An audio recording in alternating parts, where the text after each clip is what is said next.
thank you all for being here this evening. Again, thank you for your patience as well. We finished up an executive session there in the back.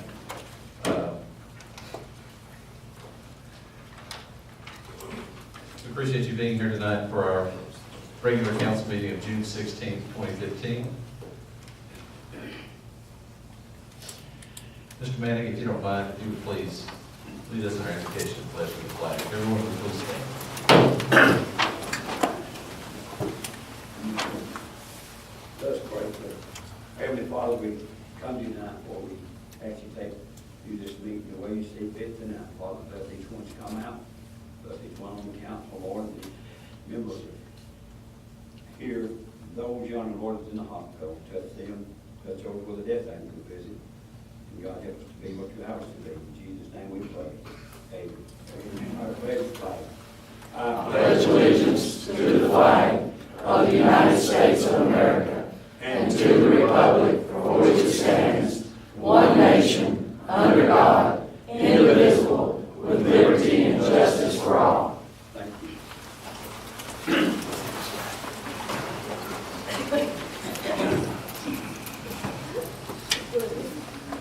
Thank you, sir.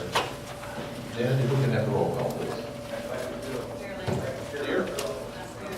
Here. Here. Councilmember Manning. Here. Councilmember Stoll. Here. City Manager Hyde. Here. City Attorney Moore. Here.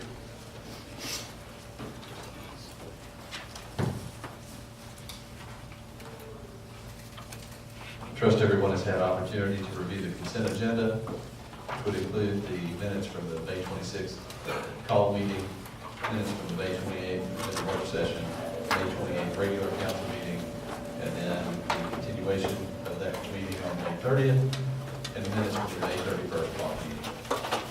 Also, the May 2015 financial statement is included.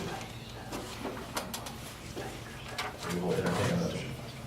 Mr. Mayor, Yes, sir. I have a problem with the minutes on May 28th, on resolution number 2481. City Attorney North read on the caption. It says, Councilmember Cagle made a motion, seconded by Councilmember Cagle. I don't think I can do that.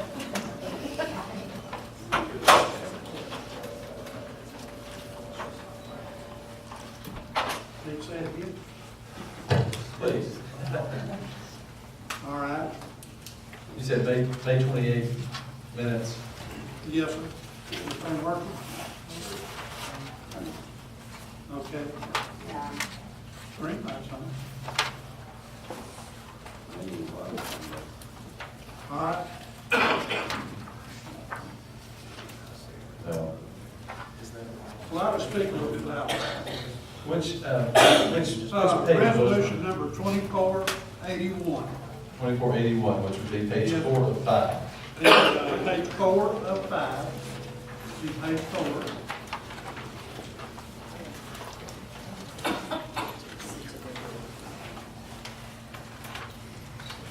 Has to do with the contract with our auditors.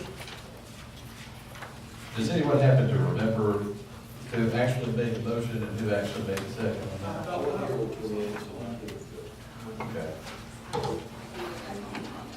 Okay. Okay, so we will make that correction. Are there any others?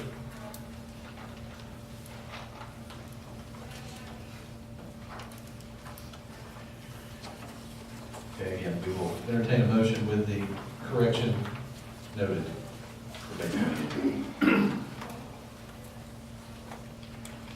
Make a motion to correct that. Please.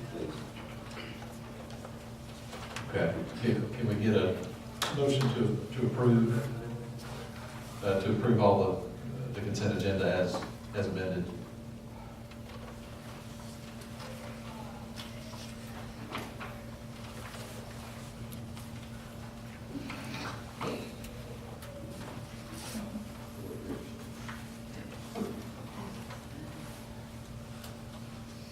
I'll make the motion to approve the agenda in the minutes.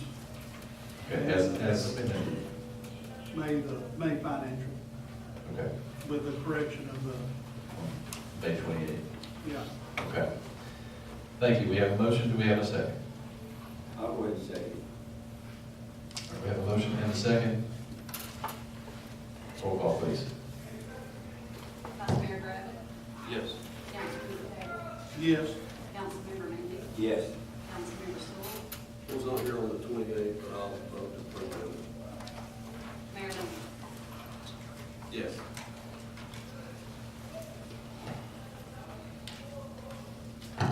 Item B, approval of the April 2015 financial statement. Members of the council, if you recall, for the last meeting, there was a question about the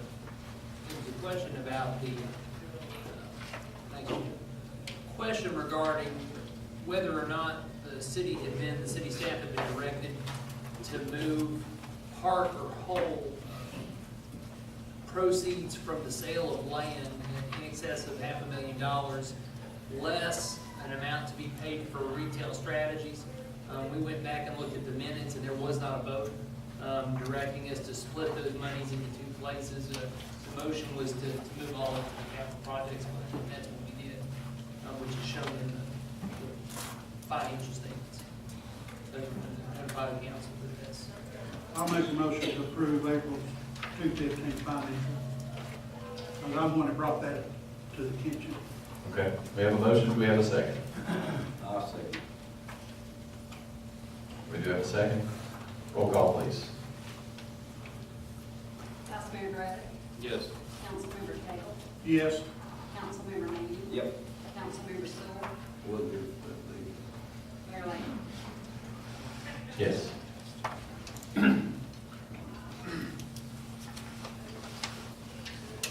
All right, at this time we will entertain communication from citizens. If you are a resident or business owner here in the city of East Ridge and would like to address the council with a concern or question, this would be your opportunity to do so. If you will please come to the podium here, state your name and address for the record. You will have 5 Not minutes. come before we make it come out.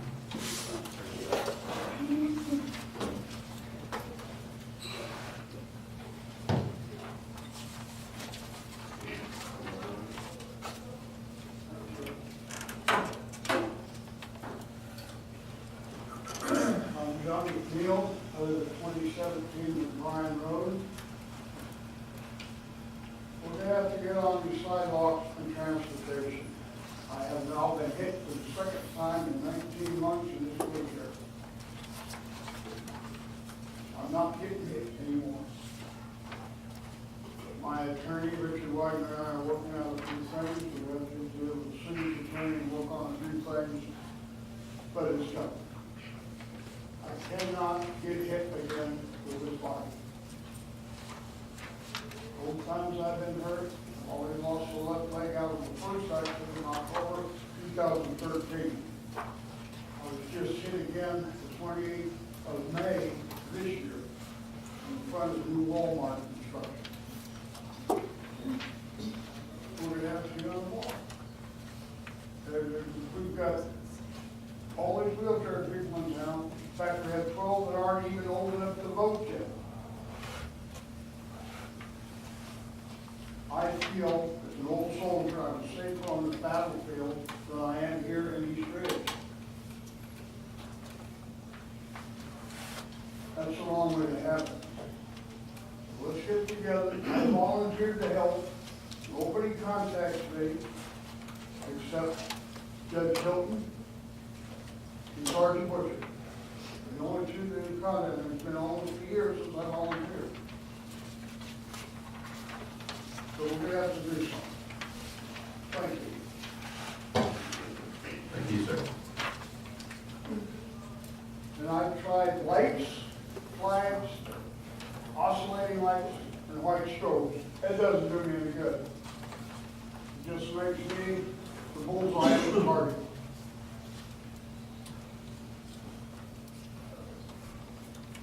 Okay, do we have anyone else? Yes, sir. Could you state your name and address for the record, please? Chuck Locke, on exit lane fireworks at 6726 Ringo Road. Thank you for allowing me to address you. I have some concerns here. First, are fireworks still going to be allowed in Peachtree this year? So, Yes, beginning June 20th until July 5th, as I recall, by order of the Chancery Court of Hamilton County. how do they get around the ordinance? They contested in court a violation of equal protection for both the state and Tennessee Constitution. We had a preliminary hearing, and the judge ruled on a preliminary basis that the statute, the fireworks ordinance of East Ridge, which provided for the sale of fireworks only from what they call structure, the sprinkler system, was again a violation of individual protection rights. Wanted to sell against a non-permitted. Has the city of Peachtree filed an appeal? We made an attempt, again, this was a preliminary determination, it was not a final determination. We asked the Tennessee Court of Appeals on an emergency basis to hear the appeal now rather than after the case was concluded, and the court denied that. Said it was not prepared to rule with it. Did the city of Peachtree file an appeal? Yes, sir, I just explained to you that they did, it was denied, sir, on a preliminary basis. So they denied the judge. They didn't deny the judgment, they denied an emergency appeal by the city of East Ridge. Okay. What safety measures have been put in place then for these? They have to comply with all other zoning regulations of the city of East Ridge other than the fireworks ordinance. They don't have to have sprinkler systems. So ruled the Hamilton County Chancellor. As far as the tent goes, in y'all's ordinance on ruling 898, one of y'all's amendments, or y'all's ordinance there, what is that governing? I have no idea what you're talking about. What is 898 talking about? Your ordinance, yeah, in your ordinance there. Well, it obviously speaks for itself. Again, the requirement is that you cannot, otherwise, before the chancellor rules, you can't sell fireworks in a non-permanent structure in the city of East Ridge. You have to have a sprinkler system in the city of East Ridge. So that's what the ordinance said, and that's what the chancellor ruled was a violation of equal protection.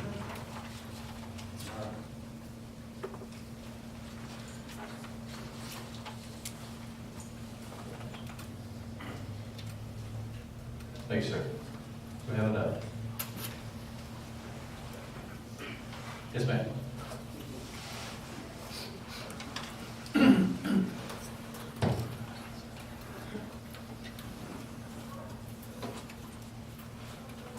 Francis Cove, 1913 Close Road.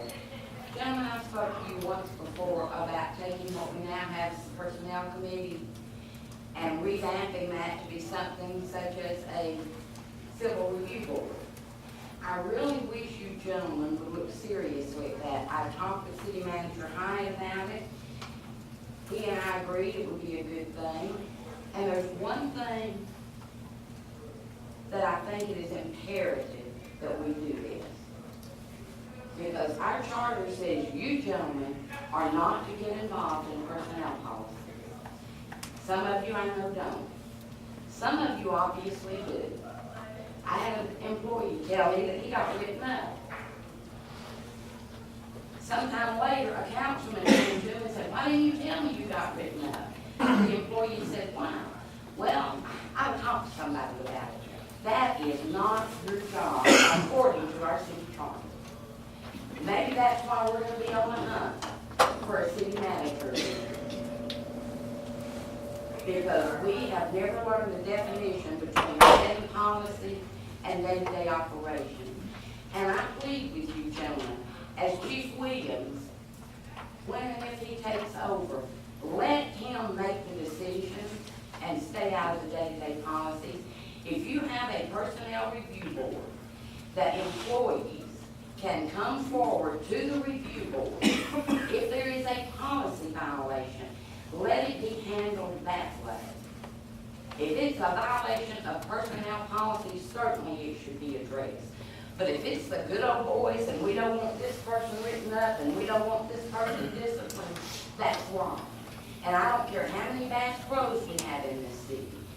I don't care how much economic development comes.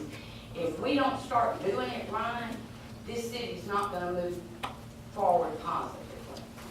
And I'm not gonna say who the councilman was that went to the employee, but at least one of you up there know. Thank you. Thank you. Do we have enough? Yes, sir.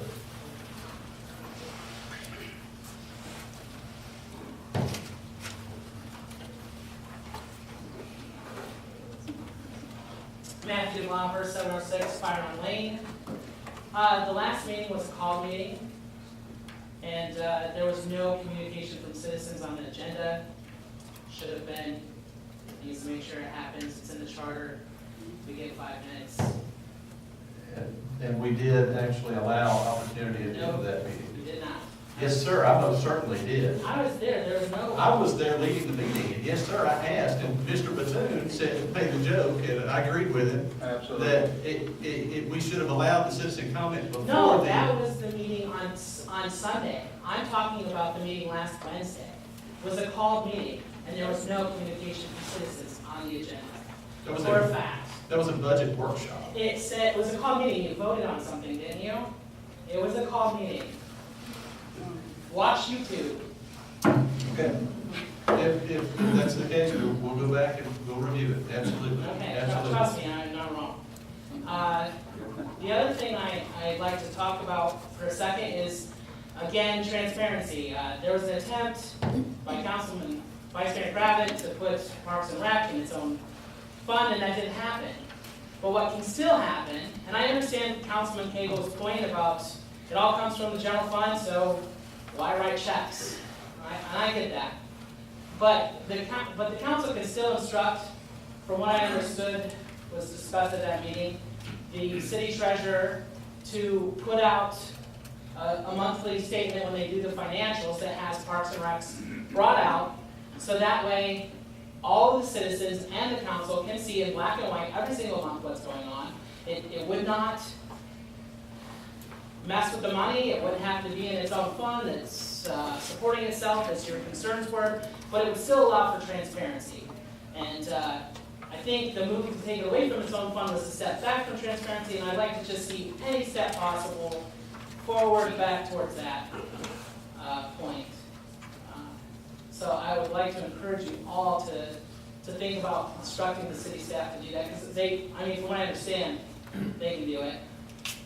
And my third thing is there's a letter from 2010 to TDOT that has the mayor's name on it. And I got a copy of that letter from TDOT, but the city of East Ridge has no copy of that letter. They do say the file doesn't exist, and from what I understand, Mr. Mayor, you say that you didn't see the letter, you didn't sign the letter, and I believe you, it doesn't look like your signature. But it was created by, I guess, our attorney then, John Anderson.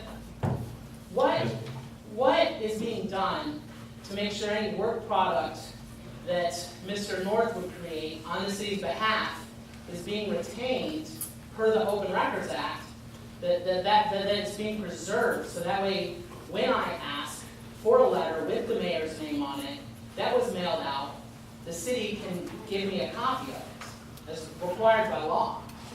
Obviously you can't fix anything that happened in the past, but going forward,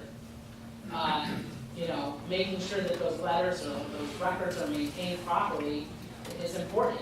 It's important for me, it's important for future generations, for when people wonder what happened with the record ordinance or what happened when Mr. Cagle made a motion and seconded itself. That's important stuff.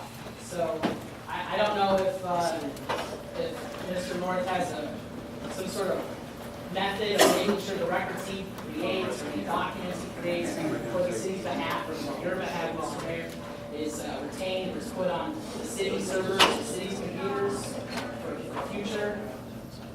Does anything like that exist?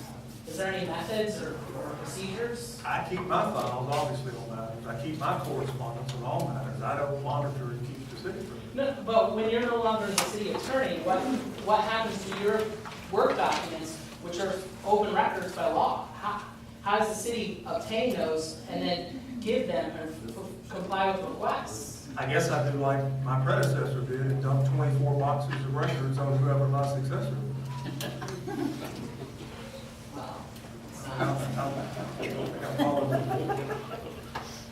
Well, that's obviously not, that's not obviously okay, right? I mean, I'm sure the council would be happy about what happens to the last person.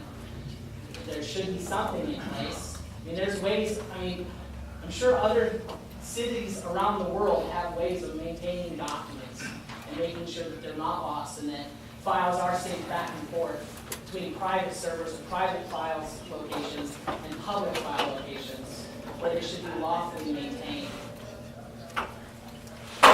Perhaps the city could investigate the purchase of a records retention system. So seems to, I don't know. I mean, like I said, I keep mine, and I assume the city keeps theirs. Mine are indexed, mine are tabbed. No, I'm not saying they're not, but they are open records, most of them. Some of them not, but most of them are. So if one day you're no longer the city attorney, I just am suggesting that there be something in place so that if there is a question that perhaps costs the city $603,000 accidentally, people can go back and look at what actually happened. That's all. I absolutely agree, and perhaps if you have a more specific suggestion, we can discuss that and take action. I just curious. Yeah. Oh, thank you. Thank you. We have another. Yes, ma'am.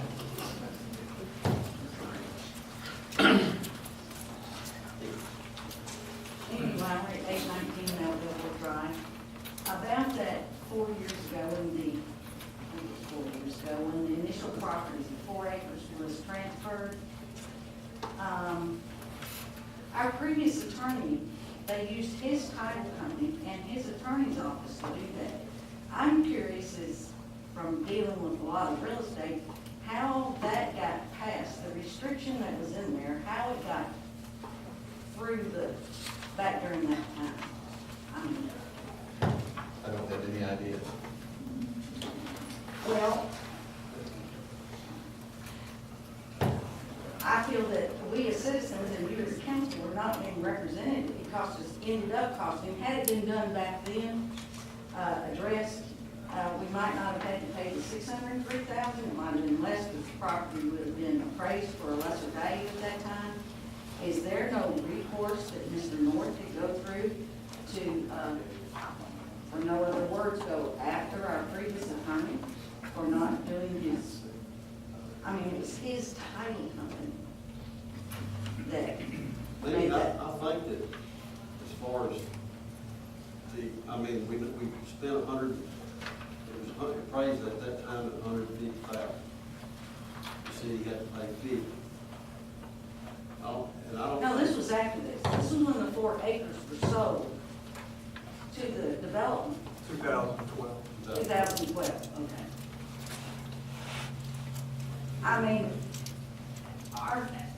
Through the Board of Professional Responsibility, I know that a client can go after an attorney, if I'm not incorrect, when they don't do their job. And as far as I'm concerned, he didn't do his job protecting us from having to pay this large amount of money. But I know you all have to instruct Mr. North to do it. He can't do it on his own. But I'd like to see if research could be done to find out how that occurred going through a title agency and it wasn't caught. There's a 1-year statute of limitations under Tennessee law for legal malpractice when the city knew or should have known as to the error. I guess the flip side of the argument is pay it then or you pay it now. I don't know. Something that has kind of got lost in all of this. If TDOT comes forward in 2010 or 11 or 12 or even 13 and says, okay, we'll lift the restriction, you have to pay X amount of dollars, are we gonna go out on a limb, is this council gonna go out on a limb and agree to pay even $125,000 for property when we don't have a deal yet with the development firm, with Bass Pro Guys?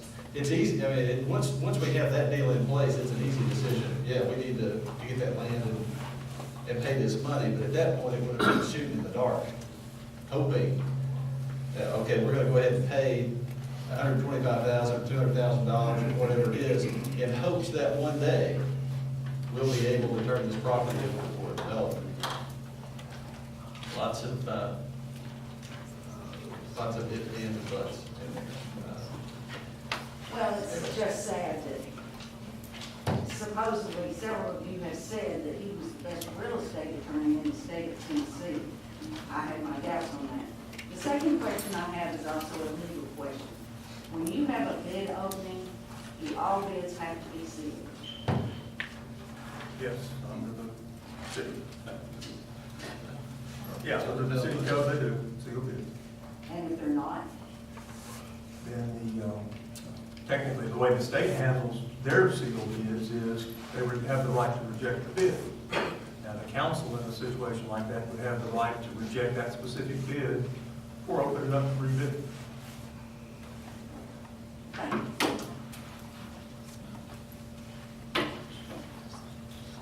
Okay, do we have another? All right, thank you. We'll go to communications from council members. Starting with Mr. Cagle in the agenda work session. I'll start at the other end this time. Mr. Graham, do you have anything? No, I do not. Okay. I've just got a couple of things. One, there used to be a Lions Club chapter here in the city of East Ridge. Due to inactivity, it became defunct a couple of years ago. Some of the folks in the Signal Mountain, Lookout Mountain, and Dayton Lions Clubs want to start a new chapter here in East Ridge. They're having an organizational meeting at Jenkins Buffet Thursday night, this Thursday, at 6:30, I think.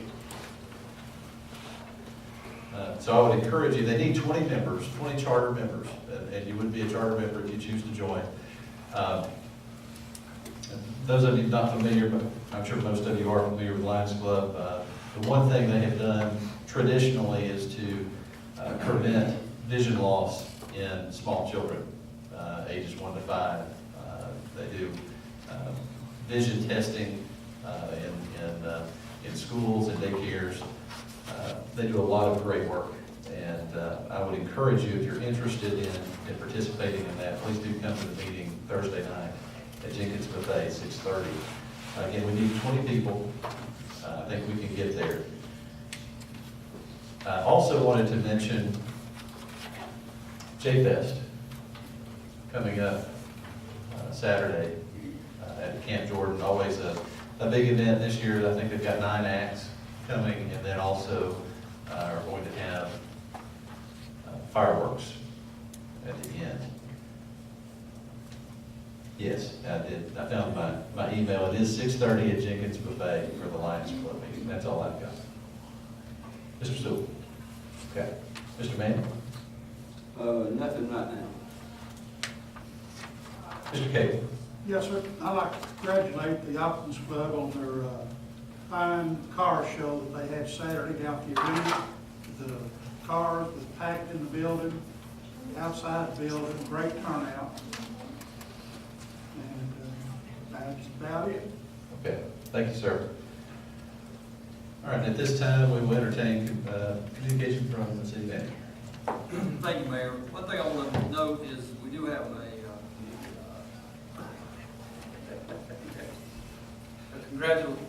an appreciation for the fire department, for the street department during the storms last week, June 8th.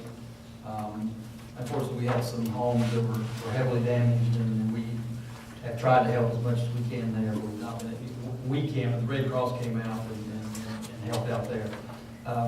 Probably the worst kept secret in East Ridge has been my job hunt the last few weeks. If anybody in here doesn't know, could you raise your hand? And we got one liar in the room. But what we've got is, I've accepted another position in another city. Didn't come here with those intentions to look this quick. I have a daughter that's going to be an eighth grader. My hope was to have her here through her graduation. I grew up in Tennessee, but other things have arisen, opportunities presented itself, and I've accepted the position. So I'm resigning tonight, and I'll fulfill my contractual obligations to the city.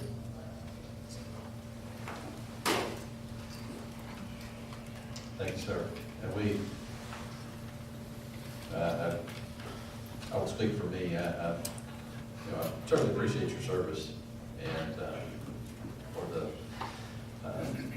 the things that you've been able to accomplish here at the time you've been here.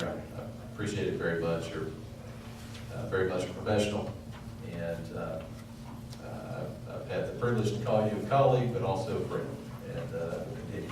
And again, we just appreciate your service very much.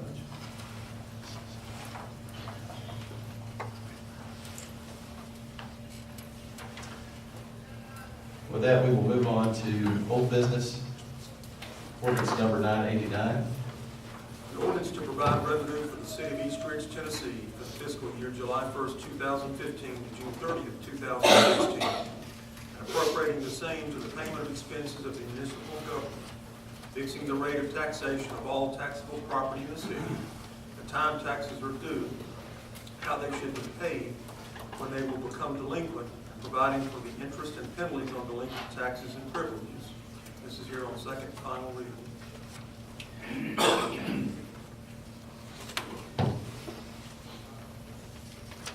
Okay, this is obviously our budget ordinance. We had a number of things that I think we were going to review. Among those things, potential salary increases, Christmas bonuses. Does anyone have?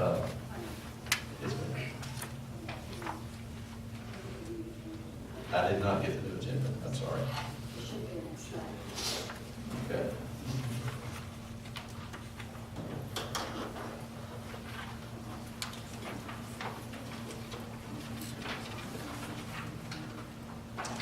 All right, there it is. Okay. Item A, public hearing for the budget. So we will we'll go ahead and do that. I trust everything has been advertised properly with the required notice period.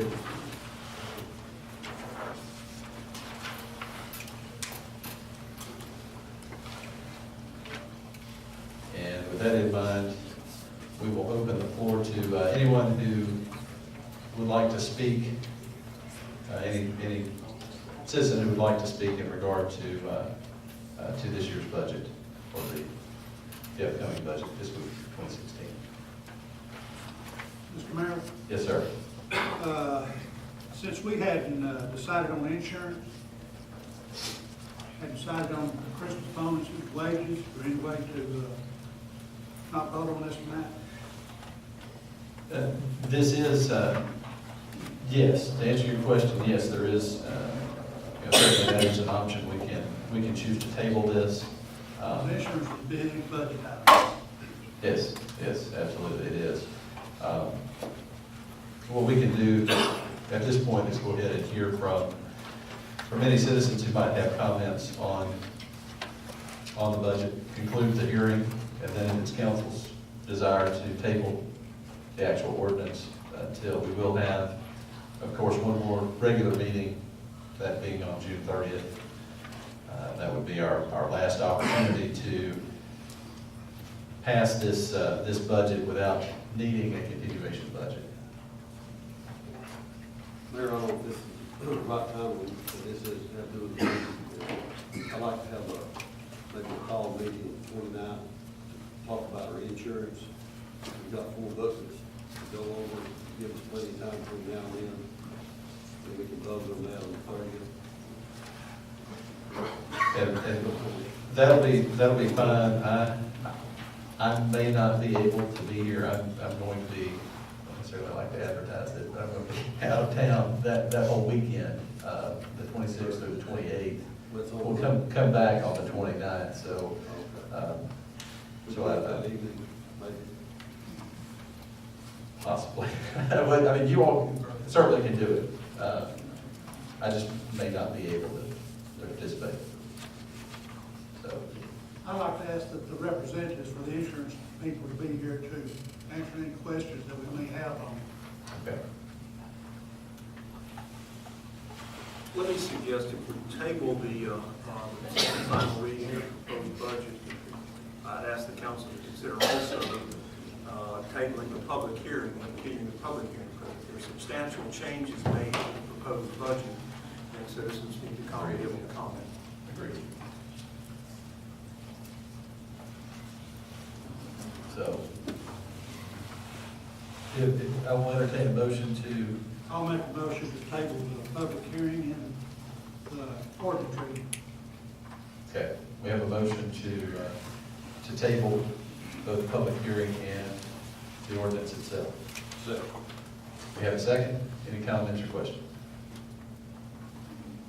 Roll call, please. Vice Mayor Griffin. Yes. Councilmember Cagle. Yes. Councilmember Manning. Yes. Councilmember Stoll. Yes. Mayor Lambert. Yes. Now, that takes us to item B, which is discussion of the employee insurance. Mr. Mayor, I'd like to table that until the 29th, call the meeting. But we have one more time, we want to have the insurance people, brokers come and ask any questions we might have to.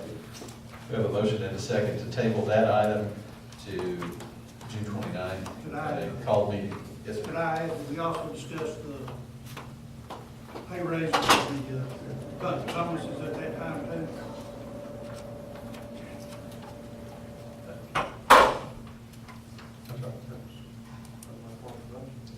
It is. I would, how about we do this, because when we call a meeting, it's got to be, we've got to highlight specifically what we're looking at. I think include, obviously, the employee insurance. I think something in regard to the budget would also, that would give us the flexibility to act if we're going to implement a Christmas bonus or something. Action could be taken at that time. So that would be my recommendation. Okay. Get a little bit, just kind of looking ahead a little, it would probably also be good to, yeah, we're going to talk about the Board of Region action that is on the agenda here for later, but it in fact may need to be rolled to that same meeting. So we'll talk about that when we get there, but for right now, call meeting for the purpose of discussing employee insurance, discussing and or taking action on employee insurance and the budget. June 29th, do you have a time in mind? Normal regular time then, say 6 o'clock, 6:30. 6 o'clock? Okay. We'll shoot for 6 o'clock.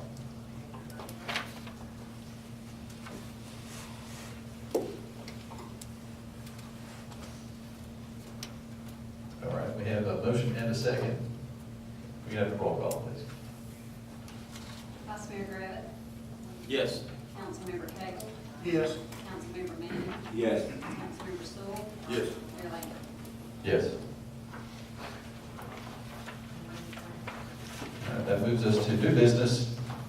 Ordinance number 991, public hearing for rezoning of 322 Scruggs Road.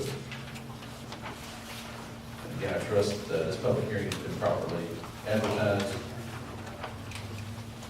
And this rezoning was heard by the planning commission on Monday, June 1st. Passed that body, and now comes before us, will come before us tonight.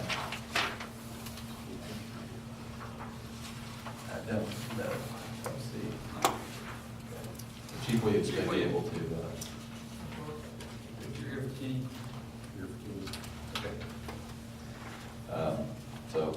Chief Williams may be able to answer some questions for us if those arise. At this time, I would like to ask anyone who would be in opposition to the rezoning of 322 Scruggs Road, if you will please come forward if you'd like. State your name and address for the record. You'll have opportunity to speak.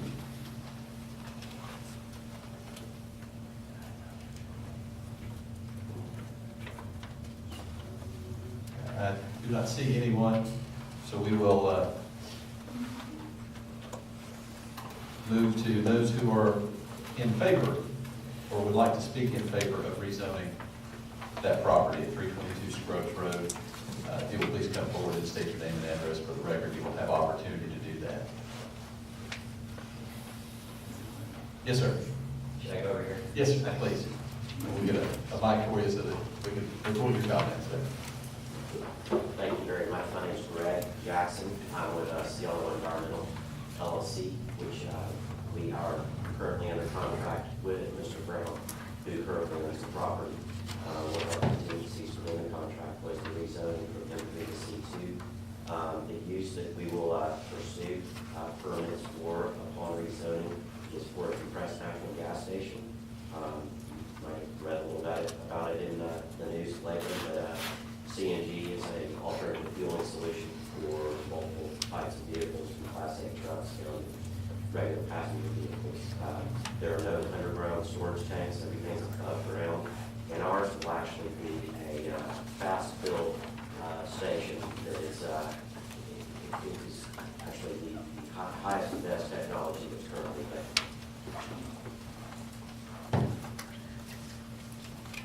Excellent. And this would be just to kind of give the audience a little bit of an idea of exactly what it is, what it will do.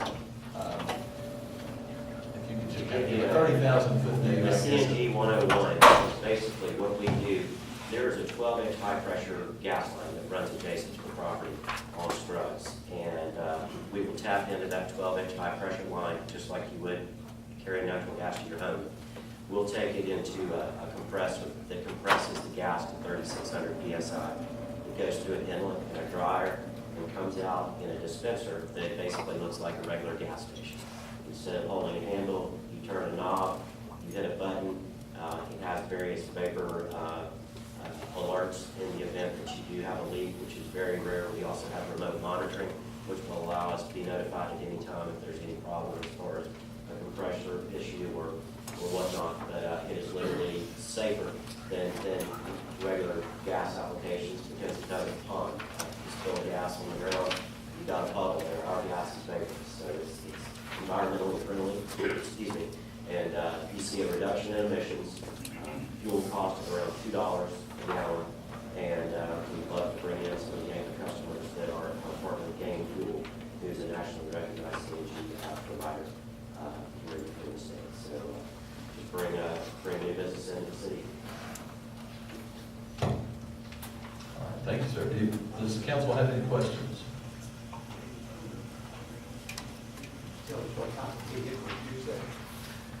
What type of vehicles would You can actually convert any combustion engine to CNG.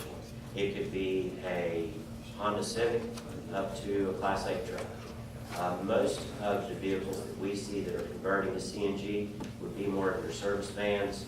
UPS is a great example. FedEx is also doing it. There are various other applications. Green Transportation actually runs propane, which is kind of the sister to CNG, so very similar. But you see, I would say the medium duty type trucks that are really good opportunities. We've actually got a couple of folks here locally that can do the conversions, and you know, we would also like to entertain school buses are another great application.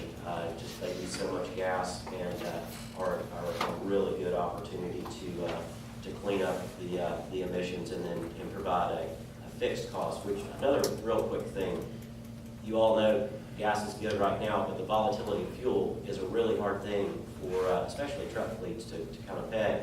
So this will allow, because natural gas is really a steady cost, that it allows the truck fleets to manage their fuel in a much more consistent fashion, and it's cheaper.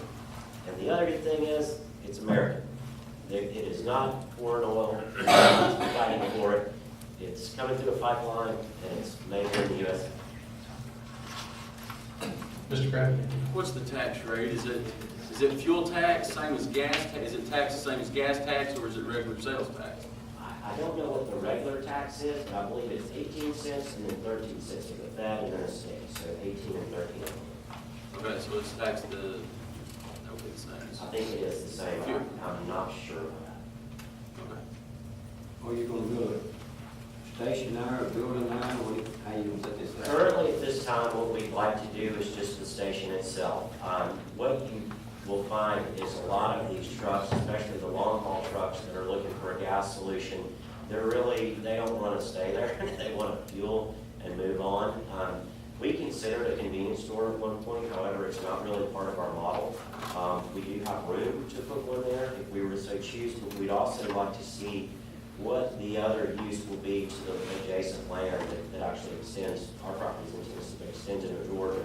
So at this time, I think we're currently just focused on a 2-island, 3 dispensary, actually could fill 6 vehicles at a time. So that's our primary concern right